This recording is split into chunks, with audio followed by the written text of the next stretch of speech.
hear this, you are not alone.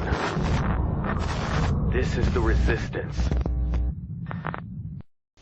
Good day, everyone. This is the Tinman with the Resistance. We've got John Connor back on the line here to give a little bit of updates as to what's going on up there in New Brunswick, Canada, in regards to the shootings that took place last week. Connor, talking to you, you seem to have been pretty busy up there. You seem to have got a lot to report, so I'm going to go ahead and toss it over to you, buddy. Why don't you go ahead and lay it on for everybody and tell everybody what's been going on? Well, in essence, last night I was quite literally ushered away by a few other guys that I've worked with here, because I have to go and report person to person what I was doing and how I was doing things, and quite literally why I was doing it. A lot of people, yesterday there was a huge funeral ceremony for the 3 fallen officers, and I did attend. I made a point to attend, quite literally, and a lot of people decided to look at me and say, well, Connor, let's not mince words. You're a cop-hating, anti-establishment, anti-New World Order, not very happy with the way your government is running.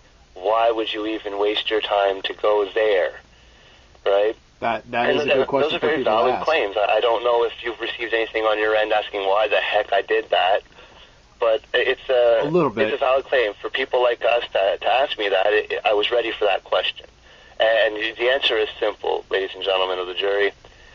We are a politically active, economically, we understand what's going on in the world, and we are a spiritually oriented, therefore, do good unto others and good shall be done unto you, spirited-minded group of people involved here in the Worldwide Resistance Network. We're anti-violent approach. There's always a peaceful way of doing things.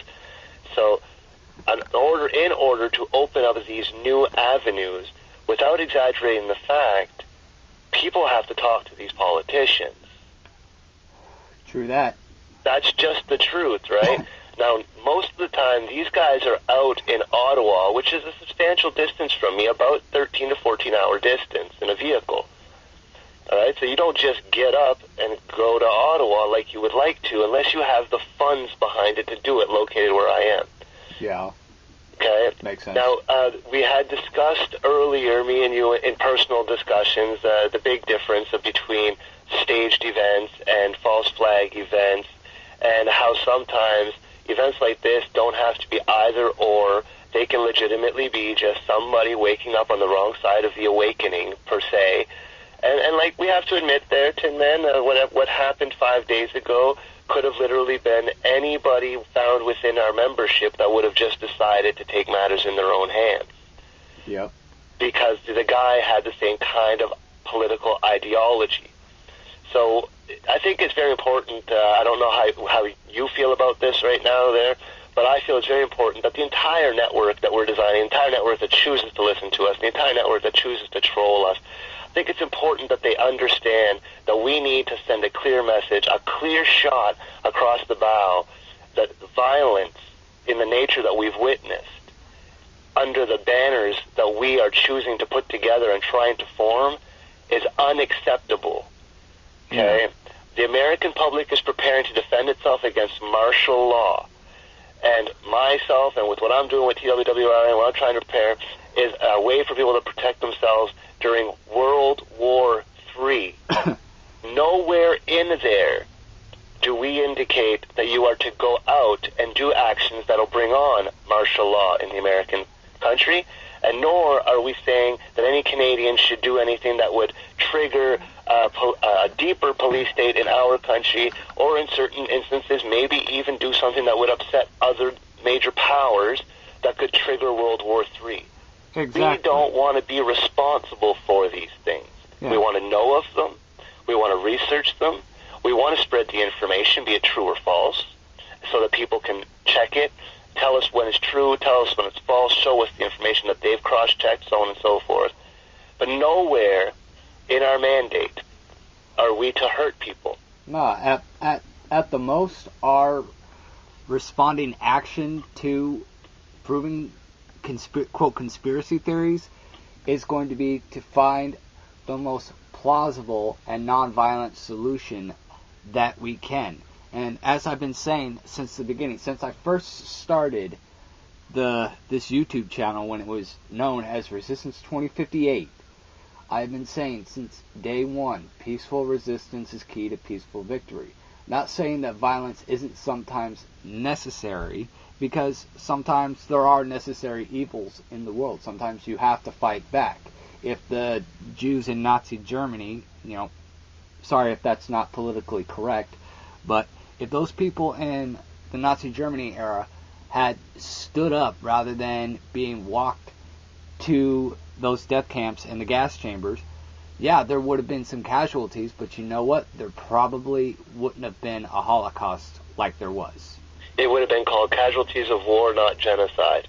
Exactly. So sometimes violence is a necessary evil, but that's not to say we shouldn't be responsible, and most definitely we should not be reckless and careless and just downright stupid being governed by our emotions. And I think that's probably what this guy did.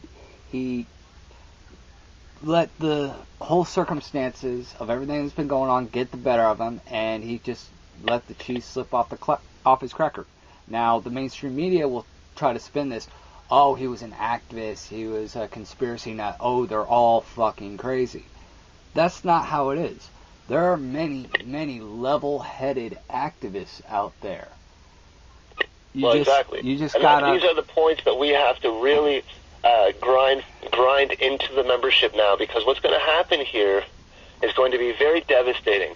There's two things that can happen to a movement. It can flourish and make amazing things happen, which we've seen a few times in our history. They can become stagnant, which is where we've seen Occupy Wall Street and the Anon Collective and things like that, where they're still active, they're still doing things, but the headway that they're making, when we look at it, feels very stagnant. Yes. But then there's something even worse that can take place, where a movement begins to work backwards onto itself and begins to dismember itself out of fear of one particular action from one particular person. Inadvertently destroy themselves from the inside out. Right. Under the grounds of self-preservation. They don't even need to be sabotaged. This action will scare so many activists that they will submit to authority.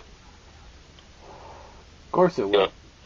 That's what I'm saying. Because now the cops are going to act in a different way. So what we as a community want to indicate to the police officers is that we don't want you to start acting very differently just because a few of you got shot and killed. Yeah, people need to learn something, actually two very real truths here. One, there's good and bad in everything. There are good and bad cops out there, there are good and bad politicians, and there are good and bad people, whether you be activists or whatever. There is good parents, and activists, bad. churches, the list goes on and on. Yeah, and my second point here is you reflect your own image. If you want the cops and everybody to treat you with a positive outlook, then you need to demonstrate that positive outlook. An example of this would be back fucking many years ago. I went to a Dark Lotus concert when the Opaque Brotherhood tour was launching. And for those of you who don't know what Dark Lotus is, it's a group put together by ICP and Twisted back in the day under Psychopathic Records. But, if you want to know more about that, look it up. But nevertheless, I went to this concert. There were cops and security there like a motherfucker. They were expecting shit to pop off because they stereotyped the Juggalo community. They thought things were gonna get crazy, and nothing bad happened. In fact, I overheard a few cops talking amongst themselves, going, I thought things were gonna get out of hand here. It totally went the total opposite direction of what we thought it was going to do. These people are very chill. I am very impressed with how this turned out. So the moral of this story here is you have to be the example of what you want to portray. If you want to portray a good image, be that good image. If you want to portray a bad image, go fucking nuts. But regardless, if you want to convey a particular image and you want people to look at you in a certain light, you have to demonstrate that yourself.